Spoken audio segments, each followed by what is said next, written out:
I will now go through the rattling sequence that has proved the most effective for me. When you first start to rattle, bring the horns together as hard as you can. What you're doing at this point is trying to be heard as far as possible. At the sound of the horns, a buck will throw his head up and listen, pinpointing the direction of the sound. Usually, he will work his way in slowly. At times, he will come in on a dead run. If he isn't in the right frame of mind, he may ignore you completely. After you have rattled and you see a buck working his way toward you, don't rattle anymore unless he stops. If he stops out quite a ways, say 75 yards or more, and doesn't act like he's going to come any closer, then you will want to rattle again. But don't bang the horns real loud, as it isn't necessary at this close range. Just scrape them together or click the tips together just enough to get his attention and bring him on in. Keep the horns on the opposite side of your body from the deer so he can't see any more movement than has to be. If possible, try and keep the tree between the deer and the movement of the horns.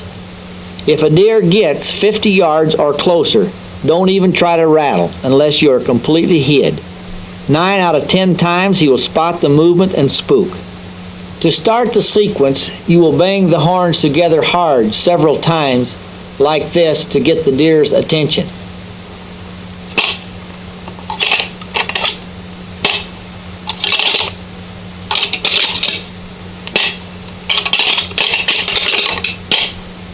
Now, click the tips together several times like this.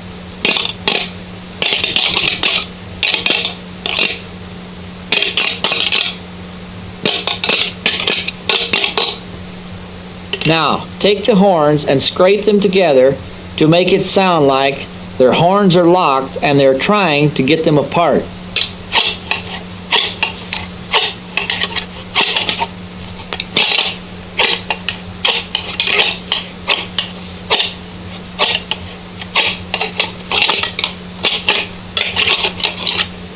Then wait a few seconds as if the bucks are looking each other over. Then bang the horns together hard again as if they were charging each other. Do this a few more times, then click the tips together as if they were sparring. Then make it sound like their racks are locked. Scrape them together a few times, then wait a few seconds and go through the same sounds. Don't over rattle. The entire sequence shouldn't last over 2 to 3 minutes. Bucks very seldom have a violent fight or hurt each other very bad. It's mostly a push and shove match, usually ending with the bigger, heavier buck running the smaller buck off. I will now go through the sequence I use from start to finish without any interruptions.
This is the sequence that has proved most effective for me through trial and error. Don't expect to rattle in a buck every time you try. Like I said before, he has got to be able to hear you, and he has to be in the right frame of mind or he's not going to come in. But it does work. Hang in there and keep rattling those horns. After you've rattled in your first buck, you will be as hooked on it as I am. I sincerely hope you will discover as much hunting pleasure through horn rattling as I have. And if you're looking for a really big trophy whitetail, horn rattling is the way to get him. Good luck and good hunting. For further information on tapes and hunting, contact Noel Feather, Rural Route 1, Sinisippi Road, Sterling, Illinois 61081, or phone 815-626-4608.